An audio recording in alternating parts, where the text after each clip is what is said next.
Good evening everyone, my name is Rahul. I welcome you all in your teaching warrior family. Daily मैं आपको देता हूँ CDP का practice set. कल बहुत सारे लोगों के मैसेज आए कि सर नोटिफिकेशन नहीं आता, तो नोटिफिकेशन नहीं आता ना, तो उसके लिए राहुल पांडे ऑफिशियल ये टेलीग्राम चैनल है, इसे ज्वाइन कर लो, ठीक है। बाकी डेली क्लास आएगी, इस चीज़ को ध्यान रखो, डेली क्लास किया करो। सबसे पहले सीखने के नियम किसने दिए? कैसे नियम? सीखने के नियम। तो सीखने के नियम दो प्रकार के दिए थे। कितने प्रकार के दिए थे? दो प्रकार के। किसने दिए थे? थॉर्नडाइक ने। पहले दिए थे मुख्य नियम।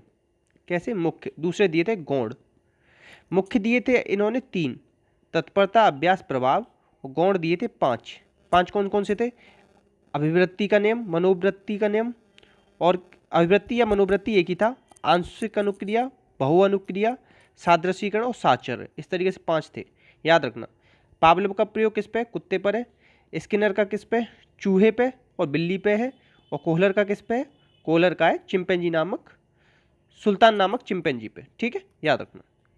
नेक्स्ट, अधिगम का व्यवहारिक सिद्धांत। तो व्यवहारिक सिद्धांत कौन सा है? तो उद्दीपक अनुक्रिया सिद्धांत, SR थ्योरी। SR किसने दी थी? थॉर्नडाइक ने। किसने दी थी? थॉर्नडाइक। तो ये तो व्यवहारिक है। क्रिया प्रसूत अनुबंधन सिद्धांत। क्रिया प्रसूत को और किस नाम से जानते हैं? अनुक्रिया उद्दीपक सिद्धांत। क्या? अनुक्रिया उद्दीपक सिद्धांत, या RSS या RSS। ये किसका है? ये आपके स्किनर का, याद रखना। प्रबलन का किसका है? हल का। तो ये तीनों ही कैसे हैं? व्यवहारिक सिद्धांत है, याद रखना। और व्यवहारवादी कौन है? व्यवहारवादी है व्यवहारवादी, ये वॉटसन। और वॉटसन के बेटे का नाम क्या था? अल्बर्ट, जिस पर प्रयोग किए थे उन्होंने। नेक्स्ट क्वेश्चन है, थॉर्नडाइक के उद्दीपक अनुक्रिया सिद्धांत का नाम बताओ। तो थॉर्नडाइक के उद्दीपक अनुक्रिया सिद्धांत को और क्या कहते हैं? तो देखो, मैं लिखा दे रहा हूँ, कुछ नाम बोल रहा हूँ, याद करो। तो इन्हें ना संयोजनवाद कहते हैं, संबंधवाद कहते हैं, SR थ्योरी कहते हैं, ठीक है। क्या कहते हैं? SR theory. बहुकारक सिद्धांत कहते हैं। क्या कहते हैं? बहुकारक सिद्धांत। बालू का सिद्धांत। किसका? बालू का। और लिखो अधिगम का ठोस सिद्धांत। और लिखो समान अवयव का सिद्धांत, क्रमिक विकास का सिद्धांत। और लिखना अगर आप चाहो तो ये कौन थे? संबंधवादी, वो तो थे, यही रखा है। तो ये क्या आ जाएगा? उपयुक्त सभी, याद रखना। और एक चीज और याद रखना, थॉर्नडाइक ने चिंतन और कल्पना के आधार पर व्यक्तित्व के 3 प्रकार बताए थे। पहला था प्रत्यक्ष, दूसरा था सूक्ष्म, तीसरा था स्थूल, ठीक है, याद रखना। नेक्स्ट, अब इसमें कह रहा है संतोष या असंतोष का उपनियम किससे संबंधित है? देखो, संतोष असंतोष ना, ये थॉर्नडाइक के 3 नियम थे ना, जो तत्परता, अभ्यास, प्रभाव, मुख्य नियम 3 थे ना, मुख्य नियम। तो उसमें ना जो ये संतोष असंतोष है, तो ये किसका था? ये था आपका प्रभाव का। संतोष असंतोष कह सकता है, या इसकी जगह और क्या नाम दे सकता है? सुख या दुख का नियम, इस तरीके से भी आ सकता है। तत्परता के नियम को क्या कहते हैं? इसका उपनाम है रुचि का नियम। अभ्यास के को क्या कहते हैं? उपयोग या अनुपयोग का नियम। अनुपयोग का नियम किस पे प्रयोग किए थे थॉर्नडाइक ने? बिल्ली पर। किस पे? बिल्ली पे, ठीक है, याद रखना। और बुद्धि का बहुखंड सिद्धांत भी कहते हैं इसको। क्या कहते हैं? बुद्धि का बहुखंड सिद्धांत या परमाणुवादी सिद्धांत। सारे नाम याद करने पड़ेंगे और बच नहीं सकते आप लोग, ठीक है। नेक्स्ट है थॉर्नडाइक के मुख्य नियम में अभ्यास का नियम, ऊपर बताया ना, अभ्यास का नियम का उपनियम है। अभ्यास किसका उपनियम है? अभ्यास किसका उपनियम? अभ्यास का उपनियम बताना है, तो ये हो जाएगा उपयोग या अनुपयोग। अभ्यास के क्या हो जाएंगे? उपयोग या अनुपयोग। रुचि का क्या है? ये तत्परता का है, ठीक। संतोष असंतोष प्रभाव का है, प्रभाव का नियम, तत्परता का नियम। और किसका नियम? अभ्यास का नियम, ठीक है, याद रखना। नेक्स्ट क्वेश्चन है आपका, शास्त्रीय अनुबंधन सिद्धांत की और का नाम कौन सा नहीं है इसमें से? प्राचीन अनुबंधन सिद्धांत कहते हैं इसे, सही बात है। अनुकूलित अनुक्रिया सिद्धांत कहते हैं, सही बात है। इन्हें प्रतिवादी सिद्धांत कहते हैं। और क्या कहते हैं? संबंध प्रत्यावर्तन सिद्धांत। संबंध प्रत्यावर्तन सिद्धांत भी सही कहते हैं। इनकी बुक थी एक कंडीशनड रिफ्लेक्सिस या लेक्चर्स ऑन कंडीशन रिफ्लेक्सिस, इसे याद रखना। और इनके सिद्धांत में क्या होता है, उद्दीपक का सामान्यीकरण हो जाता है आखिरी में, ठीक है, याद रखना। और पावलोव के सिद्धांत को शिक्षा के क्षेत्र में कि कौन लेके आया था, वो लेके आए थे लेस्टर एंडरसन। लेस्टर एंडरसन पूछा गया है, ठीक है, याद रखना। तो इनके ना ये तीनों नाम तो इन्हीं के हैं, शास्त्रीय अनुबंधन कौन है, पावलोव के दिए हुए। जबकि ये साधनात्मक अधिगम सिद्धांत जो है ये स्किनर ने दिया है। स्किनर ने क्या दिया है, साधनात्मक अधिगम सिद्धांत। नेक्स्ट देखो, पावलोव के सिद्धांत को शिक्षा के क्षेत्र में लाने का श्रेय किसको जाता है, तो कुर्ट लेविन। कुर्ट लेविन का क्या था, क्षेत्र सिद्धांत। क्या था, क्षेत्र सिद्धांत। तो ये तो है नहीं। पावलोव का सिद्धांत पावलोव तो लेके आएगा नहीं, क्योंकि इन्होंने कुत्ते पर प्रयोग किए। 1904 में नोबेल प्राइज मिला था इन्हें, ये भी और लिख लो। और कुत्ते पे जो प्रयोग किए थे ना, उनकी कौन सी ग्लैंड पे किए थे, पैरोटिड ग्लैंड। ये क्वेश्चन पूछा गया एमपी टेट में। स्किनर का क्या था, आरएस सिद्धांत था। और क्रिया प्रसूत सिद्धांत, अनुक्रिया उद्दीपक सिद्धांत, और टोकन इकोनॉमी दिया था, और शेपिंग चेनिंग दिया था। ये भी याद रखना, ठीक है। और अगर आप याद रखना चाहो तो ये रख सकते हो कि इसमें ना सक्रिय अनुबंधन होता है। क्या होता है, सक्रिय अनुबंधन। अब ये जो क्वेश्चन का आंसर था वो है लेस्टर एंडरसन, जो मैंने पिछले क्वेश्चन में ही बता दिया। शिक्षा के क्षेत्र में कौन लेके आया था पावलोव के सिद्धांत को, लेस्टर एंडरसन। नेक्स्ट, अस्वाभाविक उद्दीपक। अस्वाभाविक उद्दीपक है घंटी, और स्वाभाविक उद्दीपक कौन सा है, स्वाभाविक उद्दीपक। स्वाभाविक उद्दीपक है भोजन, ठीक है, याद रखना। और स्वाभाविक अनुक्रिया, अनुक्रिया क्या होगी, लार आने लग जाएगी, ठीक है। लार किस ग्लैंड से आती थी, पैरोटिड ग्लैंड। दोबारा याद करो।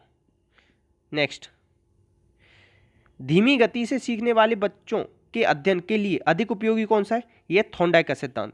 क्योंकि इस वाले सिद्धांत में क्या होता है, इसमें होता है trial and error. Trial and error और अभ्यास का नियम आता है इसमें। कौन सा आता है, अभ्यास का नियम, ठीक है, इसीलिए कहते हैं।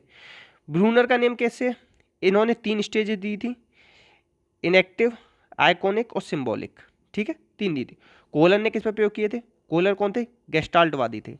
गेस्टाल्टवादी, गेस्टाल्टवाद के जो शुरुआत किसने की थी, बर्दीमन ने की थी। किसने, बर्दीमन ने। मगर इसमें कोहलर का भी नाम आता है, कोहलर, कोफका, बर्दीमन तीनों आते हैं। 1912 में गेस्टाल्टवाद आया था। और द थ्योरी ऑफ गेस्टाल्ट किसने लिखी थी, वो लिखी थी कोफका ने, ठीक है, याद रखना। और इसमें क्या है, संपूर्ण पे याद ध्यान देते हैं, संपूर्ण, किसी भी चीज़ को संपूर्ण मान के चलते हैं, ठीक है। और इन्होंने कोहलर का सिद्धांत किसका था, सुल्तान पर प्रयोग किए थे, सुल्तान नामक चिंपैंजी पर। कहाँ पे किए थे, टेनरीफ शहर था, केनारी द्वीप था, और फ्रांस का था ये। इस चीज़ को भी आप याद रखेंगे ही रखेंगे, क्योंकि इसके बिना ना काम चल नहीं सकता। और एक चीज़ पूछता है, आरोपण का सिद्धांत किसका है, आरोपण या समानता का सिद्धांत कह सकते हो, जिसको कि समान अवयव का सिद्धांत कहा था थॉर्नडाइक ने। तो आरोपण का सिद्धांत भी किसका है, गेस्टाल्टवाद का है, ठीक है, इसे याद रखेंगे। और पूर्ण से अंश की ओर कहते हैं गेस्टाल्टवाद को। देखो, व्यवहारवाद के जनक पूछे तो वाटसन लगा के आना। इनका पुत्र था कौन, इनका पुत्र था एक, ठीक है, अभी मैंने पीछे नाम बताया था ना उसका, अल्बर्ट, वही था, 3 साल का। इसको ना इन्होंने ऐसे, मतलब इसको पसंद था अल्बर्ट को खरगोश के साथ खेलना। तो खरगोश जैसे ही आता तो एक खतरनाक सी आवाज़ बजाते, तो अल्बर्ट दूर होने लग गया ऐसे खरगोश से, ठीक है। अब देखो, फ्राइड ने मनोविश्लेषणवाद दिया है। मनोलैंगिक अवस्थाएं बताई हैं, मनोलैंगिक 5 अवस्थाएं बताई हैं, oral, anal, phallic, latency, genital, ठीक है। और मनोविश्लेषण में क्या बताया, इड, ईगो, सुपर ईगो, ठीक है। तो व्यवहारवाद किसने दिया था, वाटसन ने। और व्यवहार शब्द किसने दिया है, व्यवहार, ये दिया है मैकडूगल ने, मैकडूगल ने, ठीक है। पावलोव का तो मैंने आपको कई बार बता दिया, इनका तो है ही है, क्लासिकल कंडीशनिंग थ्योरी, कुत्ते वाला प्रयोग। नेक्स्ट, प्रयत्न और भूल सिद्धांत के दर्शाने के लिए थॉर्नडाइक ने किस पर प्रयोग किया, थॉर्नडाइक ने किस पर प्रयोग किया था, थॉर्नडाइक ने किया था बिल्ली पर प्रयोग। और बंदर नहीं, चिंपैंजी आता ना यहाँ, चिंपैंजी, तो चिंपैंजी पे किसने किया था, कोहलर ने किया था, नाम क्या था, सुल्तान। चूहे पे किसने प्रयोग किया था, चूहे पे तो बहुत सारे लोगों ने किया है, मगर उसमें आप स्किनर रख लो सबसे पहले, ठीक है। नेक्स्ट क्वेश्चन, थॉर्नडाइक ने जो प्रतिपादित किए थे सीखने के नियम, सीखने के मुख्य नियम दिए थे, गौण नियम दिए थे। तो मुख्य नियम दिए थे, वो दिए थे 3, गौण नियम दिए थे 5। तो आंसर क्या हो जाएगा, बी। नेक्स्ट, देखो, अस्वाभाविक उत्तेजक के प्रति स्वाभाविक उत्तेजक के समान अनुक्रिया करने सीखना ही अधिगम है। मतलब अस्वाभाविक उत्तेजक समझ रहे हो, घंटी, घंटी पे भी ऐसी अनुक्रिया करे जैसे खाने को देख के होती है। तो अधिगम के किस सिद्धांत से संबंधित है? तो ये संबंधित है शास्त्रीय अनुबंधन सिद्धांत। किसका है? पावलव का। प्रयास और त्रुटि किसका है? थॉर्नडाइक का। क्रिया प्रसूत किसका है? स्किनर का। ठीक है, याद रख लो। नेक्स्ट, कृत्रिम उद्दीपक के बाद स्वाभाविक उद्दीपक न दिया जाए। कृत्रिम उद्दीपक समझ रहे हो?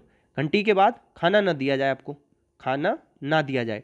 तो कुछ प्रयासों के बाद कुत्ता लार का स्राव बंद करता है। मतलब घंटी तो बजा दी, खाना नहीं दे रहे, तो एक बार लार आएगी, 2 बार आई, फिर वो भी कुत्ता ही समझ जाएगा कि बेवकूफ़ बना रहे हैं। तो लार नहीं आ रही, लार आना बंद हो गई, तो ये क्या कहेगा? ये कहलाएगा विलोपन। क्या कहलाएगा? विलोपन। सामान्यीकरण समझ रहे हो? कि अभी आपने घंटी बजाई, खाना दिया, घंटी बजाई, खाना दिया, घंटी बजाई, खाना दिया, तो फिर अगर वो बाहर रोड पे भी कोई घंटी बज जाएगी ना, तो उसे लगे खाना आ गया, तो उसे कहते हैं सामान्यीकरण पावलव के प्रयोग में। ठीक है, याद रखना। और एक चीज़ याद रख सकते हो कि पावलव रूस के थे। कहाँ के थे? रूस के थे। ठीक है, और वॉटसन ने इन्हें समर्थन दिया था। किसने समर्थन दिया था पावलव को? वॉटसन ने। नेक्स्ट क्वेश्चन, अधिगम का संबंध प्रतिक्रिया सिद्धांत निम्न में से किससे संबंधित है? तो कौन सा है? संबंध प्रतिक्रिया सिद्धांत। तो ये भी किससे? पावलव से। ठीक है, याद रखना। नेक्स्ट, पावलव के प्रयोग में स्वाभाविक उद्दीपक था भोजन। क्या था? स्वाभाविक उद्दीपक। ठीक है, ये घंटी क्या थी? अस्वाभाविक उद्दीपक। अनुक्रिया क्या हो रही थी? स्वाभाविक अनुक्रिया, लार आना। ठीक है, प्रयोग किस पे था? कुत्ते पे था।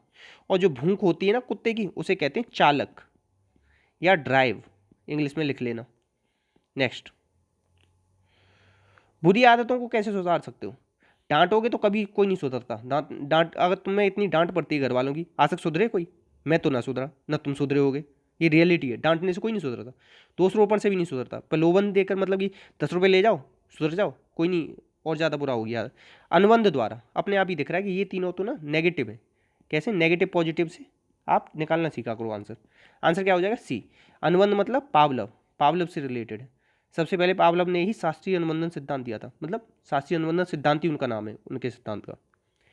पावलव के सिद्धांत का मुख्य आधार क्या था? इनके का मुख्य आधार था अनुबंधन। अभिप्रेरणा की बात कौन करता है? स्किनर। नहीं, सॉरी, पुनर्बलन देता है स्किनर। अभ्यास की बात कौन करता है? थॉर्नडाइक। ठीक है, याद रखना।